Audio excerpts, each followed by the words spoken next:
হবে না, আপনার সাত ধরে বহু লোক চলে যাবে ওখানে। এবং আরেকটা ব্যাপার যেটা হয়ে গেছে, আমরা বাঙালিরা কোনোদিনও না খেয়ে মরে যাব, কিন্তু একটু ভাষাটা যে শিখবো পর্তুগিজ ল্যাঙ্গুয়েজ, এটা শিখলে চাকরির যে অফার, যেহেতু আপনি পর্তুগিজ ভাষা শিখে যদি ময়লা ফেলান, শুধু ময়লা টানার কাজ করেন, তাতেও আপনার স্যালারি দ্বিগুণ।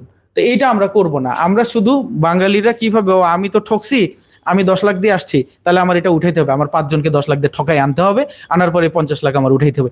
এছাড়া বাঙালিদের অন্য কোনো কাজ আছে বলে আমার জানা নেই। আর কিছু সবজি আলা আছে, এছাড়া আমি ভালো কিছু দেখি নেই বাঙালিদের মধ্যে বা আমাদের মধ্যে। আমি আমার কথাই বলতেছি, আমি নিজেও এরকম।